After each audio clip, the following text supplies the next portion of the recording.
शिवरायांचा पुतळा कोसळल्याप्रकरणी आर्टिस्टी कंपनीचा मालक आणि ठेकेदार सल्लागारावर गुन्हा दाखल, तर तपासासाठी नौदलाचं विशेष पथकही मुंबईहून तातडीनं मालवणात दाखल।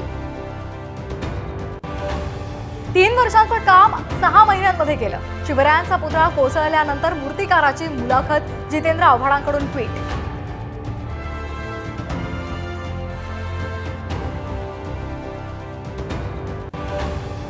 मुख्यमंत्री शाळेमध्ये पहारा देत बसणार का? बदलापूर अत्याचार घटनेवरून शिंदेचे आमदार संजय गायकवाडांची असंवेदनशील प्रतिक्रिया।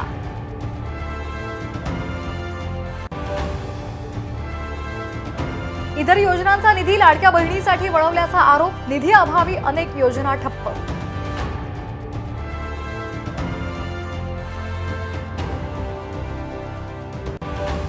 हलगर्जीपणा करणाऱ्या ठेकेदारांवर सदोष मनुष्यवधाचा गुन्हा दाखल करा, मुख्यमंत्र्यांचे निर्देश। तर गणपतीपूर्वी मुंबई गोवा महामार्ग खड्डेमुक्त करण्याचा मानस।